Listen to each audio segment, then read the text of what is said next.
From the headquarters of Telesur English in Quito, Ecuador, I am Estefania Bravo. This is From the South.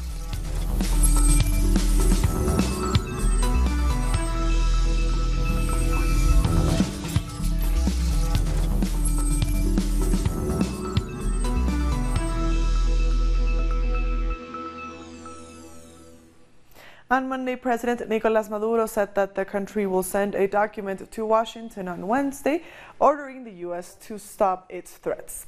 Maduro says a national document declaring the threats by the United States illegal will be signed by 10 million Venezuelans.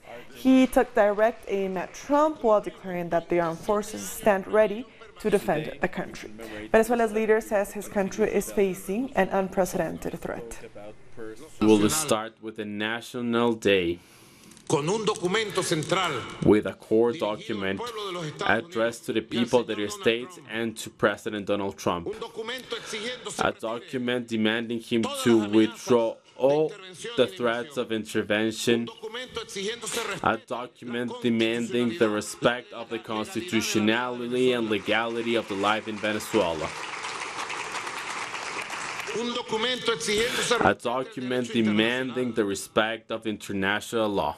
And we are going to have it signed starting on Wednesday by at least 10 million Venezuelans. We are going to sign the document that we are going to bring to the White House of the United States demanding respect. And in an interview with RT, Venezuelan President Nicolás Maduro has vowed not to betray his country, saying he won't give in to Washington's calls. I do not care how I'm going to go down in history. I'm not going to be a traitor, a weak one, like a one who turned his back on his history commitments to his people.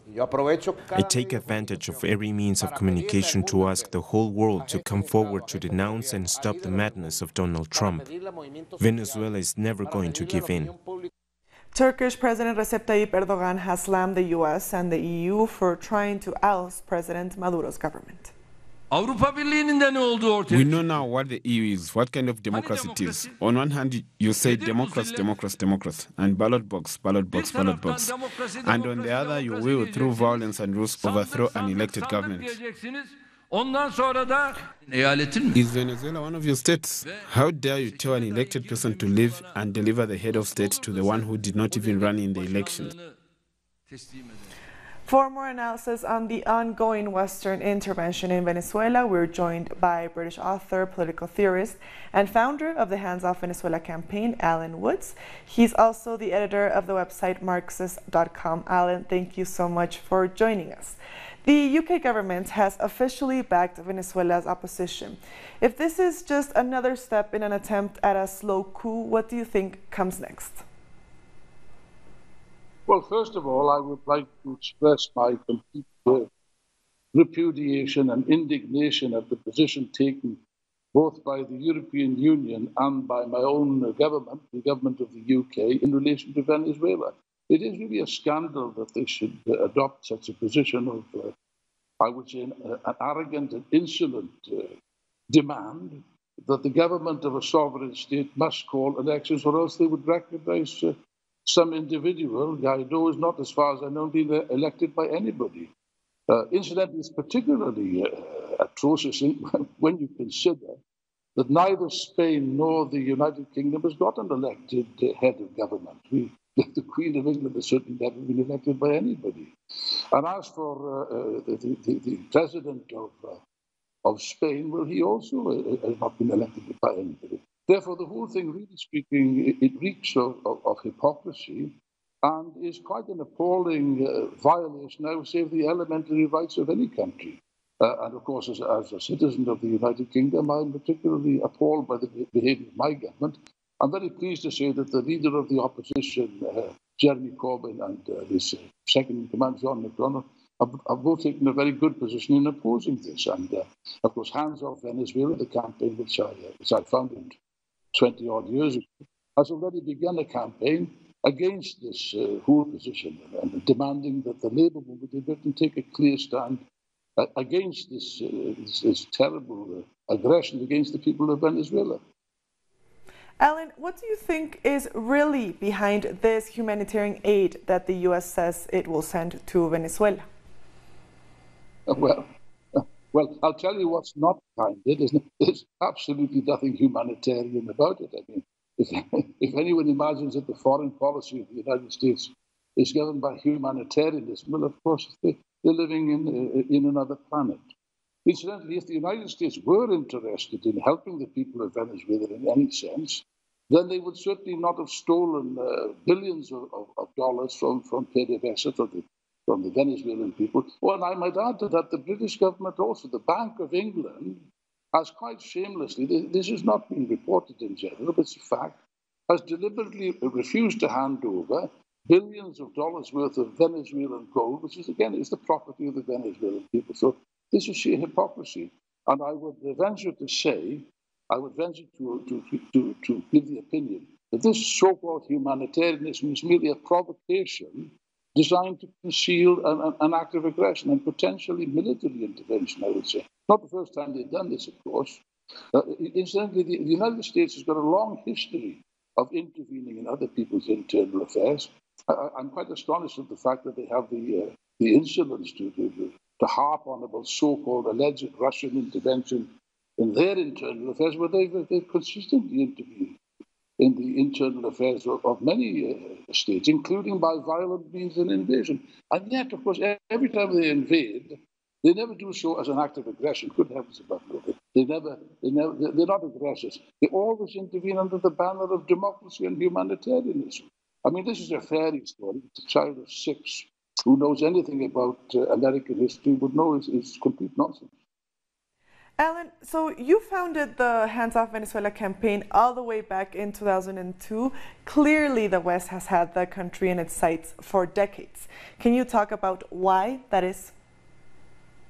Well, yes, I'm very proud of the fact that the tendency which I represent, which is the international Marxist tendency, I think we were about the first people internationally to recognize that there was a revolution in Venezuela and come out in its defense. We took the decision, I took the decision actually, to launch Hands Off Venezuela, which to this day I think is the only international solidarity campaign in defense of the Bolivarian Revolution as a result of the 2002 coup d'etat, where, of course, again, the West, Britain in particular, and other countries took a very bad position in relation to that. And indeed, we've been quite successful over the years in defending consistently the Bolivarian Revolution against internal counter-revolution and, above all, international aggression. And that's a proud record which we intend to maintain. We have had considerable support from the trade unions, from the labour movement in Britain, and internationally. I mean, I was quite close to President Hugo Chavez, a very great man, a great comrade and friend of mine. We organised a mass meeting in Vienna, actually, a few years ago, which spoke to about 4,000 people under the banner of Hands Off Venezuela. And this is a record we intend to maintain and indeed intensify. Never has international solidarity been more important than at the present time. And we certainly intend to step up the campaign, not just in Britain, but in 30-odd countries where we are present, do everything in our power to resist this appalling act of aggression against the people of Venezuela. Alan, one last question for you. Can you gauge the UK public's mood on the issue of intervention in Venezuela? Well, that's a rather a difficult question because, you see, you must bear in mind that for 20 years now, that the public in Britain and internationally has been subjected to a consistent and unceasing campaign of lies and slanders and vilifications and distortions against Venezuela, which, of course, must have had some effect. Having said that, I note that the immediate reaction, particularly of the people that I work with in the labour movement, and we're talking about millions of people, their instinctive and correct reaction to say, now look, if the Americans are involved in this, this is like Iraq all over again, we want nothing to do with it. Even without knowing the ins and outs of the position in Venezuela, which of course is not a lot of information. We try to give the information, but of course we're against a very powerful media here, the so-called free press, which of course is not free at all. But nevertheless, the people instinctively are opposed to this, any action of American imperialism. And in Britain, I say many people are completely fed up with the servile attitude of our government, which consistently supports anything that Washington says or does. You know, Washington says jump, and the government in London says how high. Well, people are fed up with this, and therefore, I would think that in time, a larger and larger number of people will come to realize what is occurring. Alan, we thank you so much for your time for Telesur. We have been speaking with British author, political theorist, and founder of the Hands Off Venezuela campaign, Alan Woods. He's also the editor of the website Marxist.com. We'll take a short break now. Don't go away.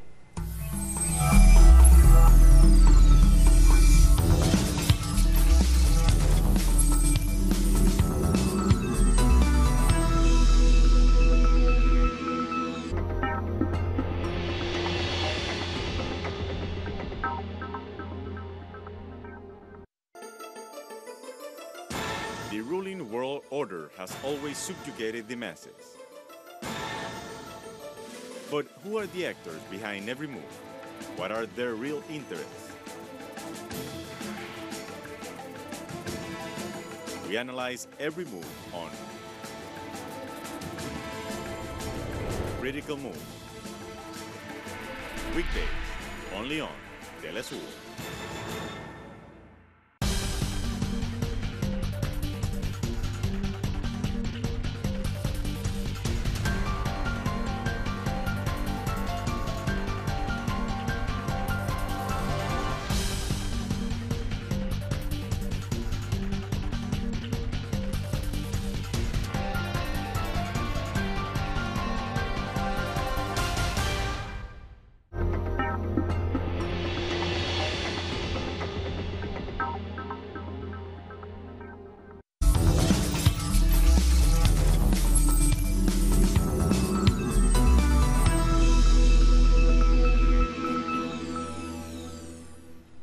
Welcome back. On Monday, a protest was held in New York in front of the offices of U.S. Mission to the United Nations, demanding that Washington stop intervention in the internal affairs of Venezuela. So they're such hypocrites because they're talking about a coup d'etat, the sanctions against Venezuela, you know, a possible coup. They're directly interfering in Venezuelan affairs. I mean, disinvestment, capital flight by the rich in Venezuela. You know, a lot of people don't know the causes of the poverty and the problems that Venezuela is having. When you don't want to play ball with U.S. corporations, the U.S. is going to attack you one way or another. Economically, they'll even resort to violence. And what they are trying to do in Venezuela is indicative of them being against the government. Although what they are trying to do is unprecedented, to have a coup d'etat with the president still present. That's unprecedented, but that is indicative of them being very vigorous gangsters. They are a gangster government. I stand in solidarity with the government of Nicolás Maduro, the democratically elected president of the Bolivarian Republic of Venezuela. I'm here also for the American people to understand that Venezuela, they are not our enemies. They are our friends, they are our allies, and we need to respect their sovereignty and the democracy. Intervención económico, economic, political, and hopefully not military intervention of the United States has created many difficulties for the people of the world, in Venezuela, in Latin America, in the Caribbean, in Africa, and Asia as well. In all parts of the world, the position of the imposition of the United States and their choice of government. This always results in the people being more poor, more disenfranchised, and with an even more difficult struggle for justice. Now to Brazil, where the Workers' Party will propose a bill at the Congress for the immediate closure of upstream mining waste dams across the country. Workers' Party Congressman Rogueiro Correia from Minas Gerais state, where the Vale Dam disaster happened, is set to present a bill that will close all mining waste dams that use the upstream method. This is the cheapest but also the least safe dam design. It comes after a state court ordered the company Vale to stop using 8 upstream waste dams, which is likely to reduce the company's annual iron ore output by nearly 9%. A total of 134 people died in Brazil after a dam collapsed in the city of Brumadinho. 200 people are still missing. Andre Vieira has more. Recovery efforts continue in the city of Brumadinho after a dam collapsed and left, up until now, 134 dead and almost 200 missing. Experts are alert to the possible emergence of illnesses due to the collapse. Let's recall that in 2015, another dam owned by the same company, Vale, collapsed, leading to the spread of diseases like yellow fever. It means there's a huge risk to well-being after the disaster in Brumadinho. Meanwhile, social movements have asked for special attention to be paid to other dams that are in the same situation as the Mariana Dam that collapsed in 2015, and that which broke this year. The situation is very complicated and the consequences are severe. Many of these mining companies pose a risk to the citizens of Brazil. Back to you. We thank Andre for that report. A press investigation called Rehenes has revealed new information about the murder of the Ecuadorian journalist from the newspaper El Comercio and their driver last year. Our correspondent from Ecuador, Denise Herrera, tells us more. A new report has revealed several irregularities in the newly declassified information by the Ecuadorian government concerning the murders of the team of the Comercio newspaper at the border with Colombia. Their relatives have questioned the details released by the government about the time of the kidnapping and secret military operations between Colombia and Ecuador that might have led to the deaths of their journalists. Ecuadorian authorities and the Attorney General Office believe that Paul, Javier, and Efrain crossed the border without the knowledge of military.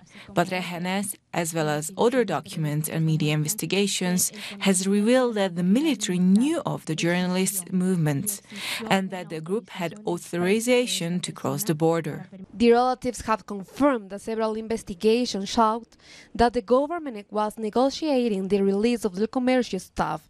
They have called on the Attorney General to carry out an investigation in order to bring justice to the plotters of the murder. The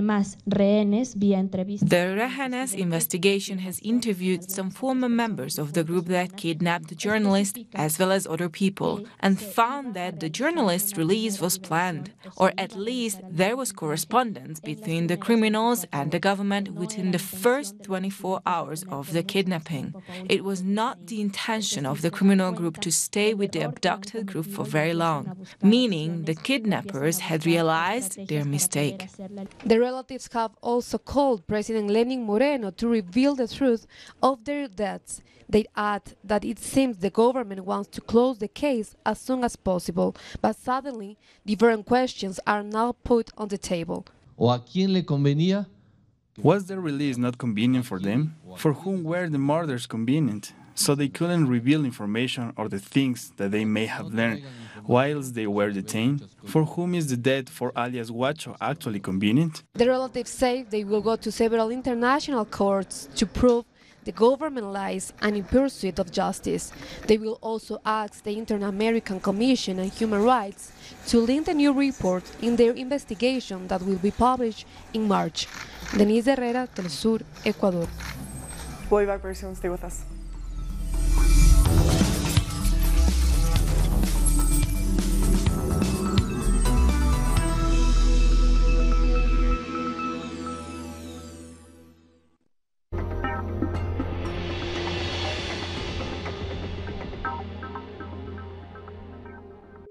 The Pakistani journalist Tariq Ali examines the mass media influence promoted by imperialism.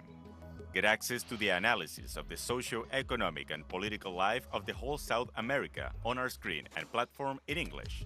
A critical place committed to the truth to determine the major events that transform the world today. Mondays, only on Telesur.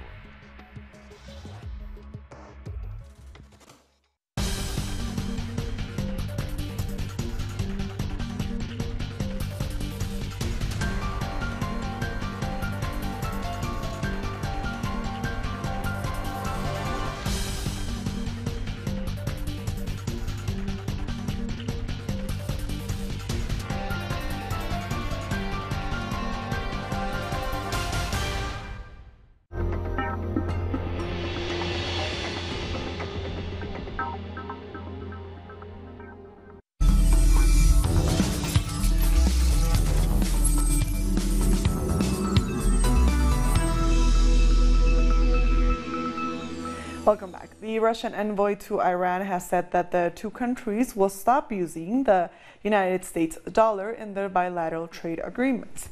He made the statement ahead of a meeting between President Vladimir Putin and his Iranian counterpart Hassan Rouhani. U.S. sanctions have made the use of dollar-focused financial systems more difficult, even for trade that isn't with the United States. Instead, they will use Russian or Iranian currency. Representatives of Yemen's warring sides are meeting in Jordan to finalize a prisoner exchange deal reached during peace talks in December. The deal was brokered through the United Nations. It's seen as an important step to help Yemen's Saudi-backed government and help the fighters negotiate a political settlement. The three-year conflict has killed tens of thousands of people and has left almost 60 million facing severe hunger.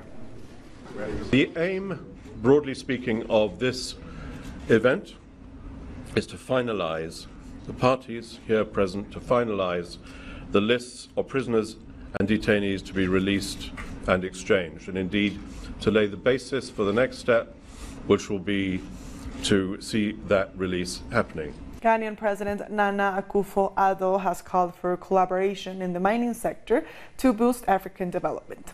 Speaking at a mining conference in South Africa, he said collaboration between mining companies and governments across the continent can make Africa prosperous. The president added that it was deplorable that African minerals benefit other countries more than local people. Africa has made the world rich with our minerals. Our gemstones adorn crowns and homes around the world. It is time to make Africa prosperous and enable her people to attain a dignified standard of living. Join us in this exciting project for sustainable economic growth. South Africa's ruling African National Congress has said it will not condone what it called slave and master relations with Western governments. The statement follows reports that 5 countries led by the United Kingdom and United States sent a letter to President Cyril Ramaphosa warning of the need for a stronger commitment to the rule of law. The party said South Africa is a sovereign country and Western countries must give the government space to run the country. On what we Meanwhile, South Africa's election season is in full swing with political parties competing for votes. This is the country's 5th election since the country's first democratic elections in 1994. We want jobs now, we are hungry now, we want to eat now. That's why our message is very simple. The countdown to what is dubbed the most contentious election has started.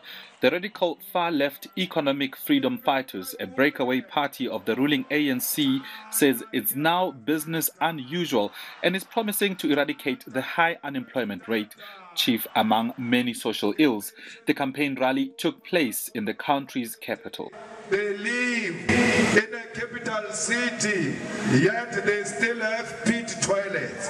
How can you have pit toilets in a capital city? It says the legacy of apartheid is standing in the way of emancipation of the disadvantaged black people. He adds that corruption in the state security agencies made the situation even worse. We must expose corrupt police who are working with drug lords here in Soshanguve, in Western Cape, in Northern Cape, and in all areas where we have problems of drugs. Political commentators say the EFF, with only 6% of the national vote from the previous election, will not unseat the governing party, but will certainly continue to challenge the traditional politics. They say the priority for anyone who will be in the seat of government come May this year is addressing inequality. If you want people to think of themselves as living in one country, of having the same sense of identity and being, we know that that happens in those societies where there is greater equality.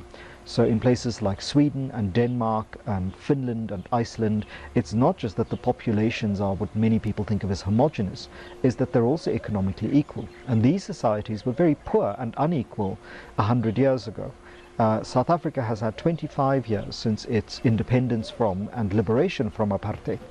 And yet, far from becoming more equal, it has in some senses become even more unequal. The Economic Freedom Fighters is also not the biggest political party in this country, but an important player in political landscape, putting pressure on the ruling ANC to deliver on its promises from when Nelson Mandela became the first black democratically elected president. Matiwa Mahlachi, Telesur, Pretoria. The Egyptian Ministry of Antiquities has opened an exhibition of ancient remains at a museum in Cairo. The exhibition shows archaeological work at the Tebtuni site in the city of Fayoum. On display are about 200 artifacts dating back to the 3rd century BCE. It is a large village which was inhabited for 3,000 years, from the 12th dynasty till the 12th century after Christ. In the 12th century after Christ, the village was completely covered by the sand. Thousands of martial artists and other performers have opened the Year of the Pig in China with the mesmerizing Spring Festival Gala Show. 2019 is the Year of the Pig, one of 12-year cycle of animals in the Chinese zodiac. It is believed to be a symbol of optimism, enthusiasm, and hard work. In China, millions of people have traveled to their hometowns in the largest annual human migration. Since its first broadcast in 1983, the Spring Gala Show has become a national tradition on the Lunar New Year Eve.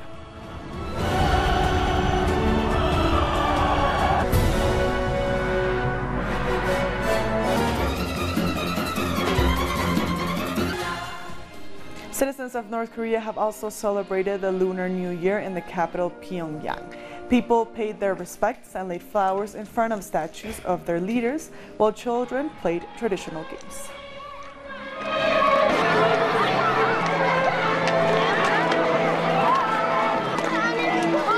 And with that story, we've come to the end of this news brief. These and other stories, as always, find them on our website at telesurenglish.net. And for our viewers in Africa, remember you can find us on Starsat channel 461 in South Africa and channel 539 in Nigeria. We're on social media as well, so go ahead and follow us. For Telesur English, I am Estefania Bravo. Thank you for watching.